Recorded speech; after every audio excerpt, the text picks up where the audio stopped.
Hi, it's Gary, the Commodore of the Melbourne Whittley Cruiser Club, and welcome to day 8 of the 14-day Whittley Isolation. Today, I'm going to talk you through what we do on our boat for basic maintenance. Remember, we're not professionals. This is just what we do, some of the basic maintenance things on our boat. On returning from every cruise, we're actually lucky enough to have a shed to put our boat back into. And so what we do is we ensure that we put the earmuffs on the boat when we return. We put fresh water through the engine and make sure that the temperature gets up high enough to cycle the thermostat. Then we wash the boat with good quality truck wash, dry it off and put it back into the shed.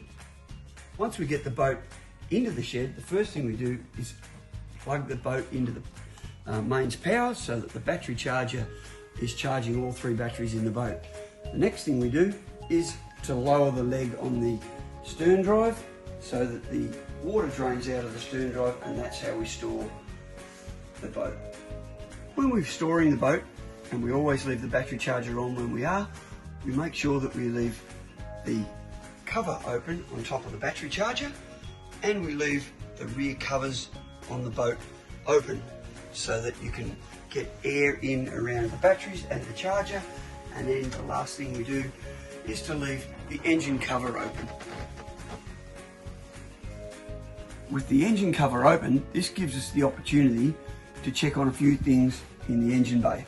Number one importance probably is checking the engine oil, checking fluid levels, checking on belt tension and if there's any wear, checking the cover that there's not water and oil sprayed around, that you don't have an engine oil or water leak, and also inspecting the bilge, make sure that your bilge pumps are working, there's no water in there.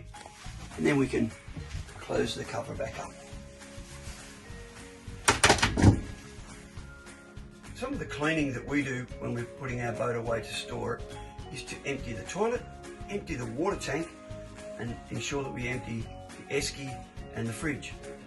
We also then clean the carpets, and if we've been in salt water or out for a long time, we'll actually wash them because they are marine carpets and can be washed. We also wipe down all the clears, and if we've been in the salt water, we sometimes give the ropes a bit of a wash in the soap. A little trick that I've learned is to add a bit of fabric softener, keep those ropes actually nice and soft, don't damage your boat or scratch anything up. From a maintenance perspective, probably the most important thing is your safety gear on the boat. So at least once a year, what we do is we get all of our life jackets, and we have the manually inflatable ones. We pull them completely apart, inspect them, and in particular the CO2 canisters. We also look at our fire extinguisher and make sure that the needle is sitting in the green on the gauge. We ensure that our EPIRB is registered. We make sure also that our flares are in date. That's rocket flares for offshore, and ensure your orange and your red. And we also make sure that your torch batteries are charged. Once a year, we like to try and give the fiberglass on the boat a complete polish. We also get an engine service. And if we're not going to use the boat for 2 to 3 months, we'll always start the motor every 4 to 6 weeks to give it a bit of a run. The other thing you might want to think of if you're not starting your boat for 2 to 3 months is place a fuel additive in the fuel tank to avoid moisture buildup. And an option that you could consider is to suspend your insurance during that period as well. Also, at least once a year, I like to remove the anchor, the chain and the rope completely from the boat so that I can then inspect that all and inspect the connection point of the rope to the boat.